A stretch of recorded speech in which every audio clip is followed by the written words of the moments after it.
ஓம் சாந்தி. இன்னைக்கு நம்ம பிரம்ம பாபாவை பற்றி பார்க்கலாம்.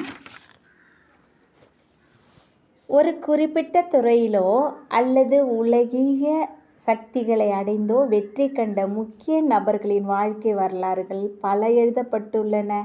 முற்றிலும் வேறுபட்ட நிலையில் முழு வெற்றி கண்ட உத்தம புருஷர் ஒருவரின் வாழ்க்கை வரலாறு இப்புத்தகத்தில் தரப்பட்டுள்ளது.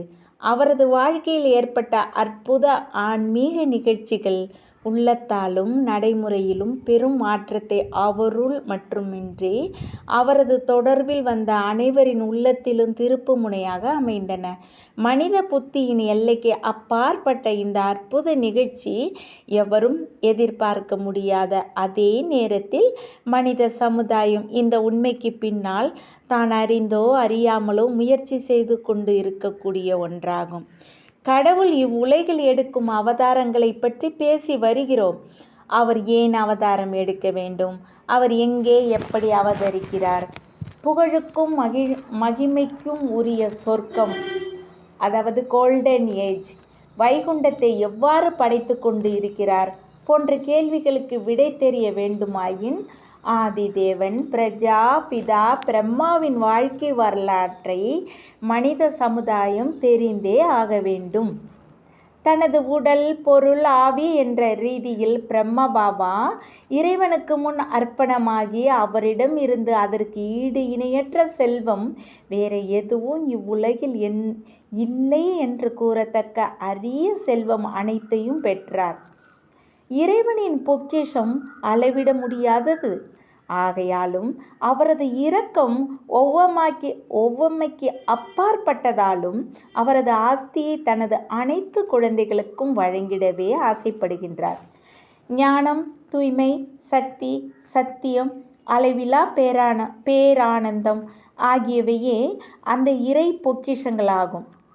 நம்மை விகாரங்களின் பிடியிலிருந்து விடுவித்து ராஜாவாக்கவும் துக்கமும் அசாந்தியும் நிரம்பி வழியும் இவ்வுலகில் சுகமும் சுபிட்சமும் நிரம்பிய வைகுண்டத்தை படைப்பதற்காகவும் வந்துள்ளார். இதை செய்வதற்கு இறைவனே முன் வந்துவிட்ட பிறகு இது சாத்தியமா, உண்மையா என்ற கேள்விக்கு இடமில்லை அல்லவா?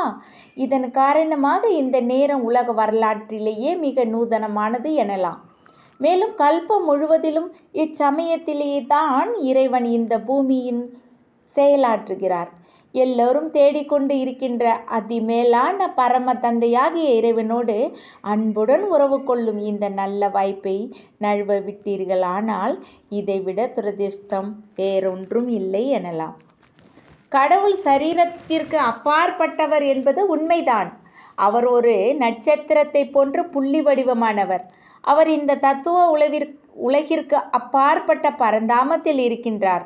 இந்த இடம் ஆத்மா உலகம், பிரம்மலோகம், நிர்வாண தாமம், சாந்தி தாமம் என பல பெயர்களால் நினைவு செய்யப்படுகிறது. இந்த உலக நாடக மேடையில் ஆத்மாக்களாகிய நாம் சரீரத்தை ஆதாரமாக கொண்டு அவரவரது பாத்திரத்தில் நடிப்பதற்காக இங்கு வருவதற்கு முன்பு நாம் இந்த உண்மையான வீடு இதுதான், அதாவது பரந்தாமம். கடவுள் ஒருவரே இறப்புக்கு அப்பாற்பட்டவராக இருக்கிறார். இன்று நரகமாகிவிட்ட இவ்வுலகை சொர்க்கமாக மாற்றும் அற்புதத்தை நிகழ்த்துவதற்காக இங்கு வருகின்ற போதும் அவர் மற்றவரை போன்று சாதாரண பிறவி எடுப்பது இல்லை. கர்ம வினை பயனில் பந்தப்படுத்தும் தாய் வயிற்றில் கருவாகுவது இல்லை. அவர் எந்த ஒரு தாயாலும் பரிபாலிக்கப்படுவது இல்லை. எந்த ஒரு மனித ஆசிரியரிடம் இருந்தும் கல்வி கற்பது இல்லை. மரணத்தின் அனுபவமும் அவருக்கு இல்லை.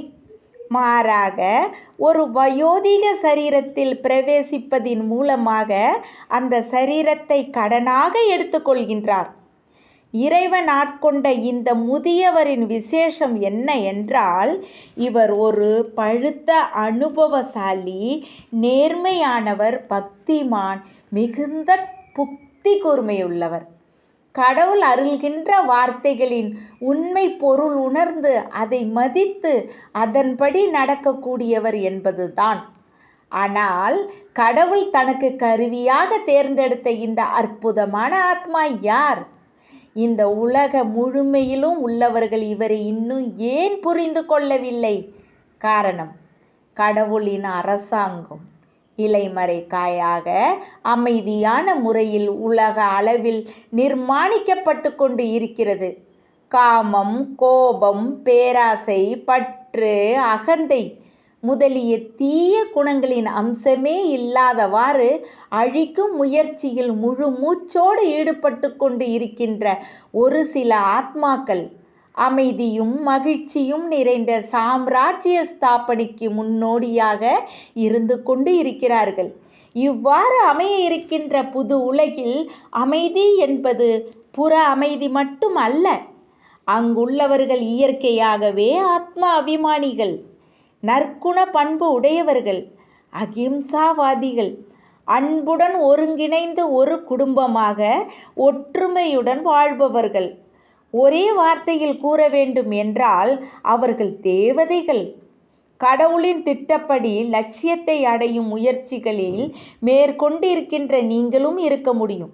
என்றாலும் இந்த விபரங்கள் மிக ஆழமான கர்ம சித்தாந்தத்தை அடிப்படையாக கொண்டு விளங்குகிறது.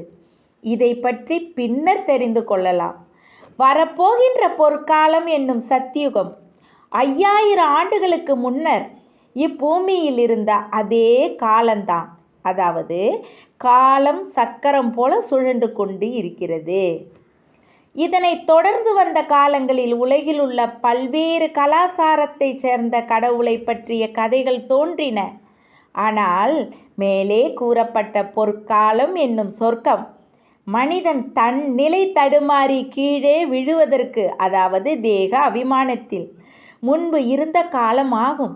இந்த கடவுளின் சாம்ராஜ்யத்தை தான் ஜூடியோ என கிறிஸ்துவ மார்க்கத்தை சார்ந்தவர்கள் அடைய வேண்டும் என்று பெரிதும் விரும்பியதாக தெரிகிறது.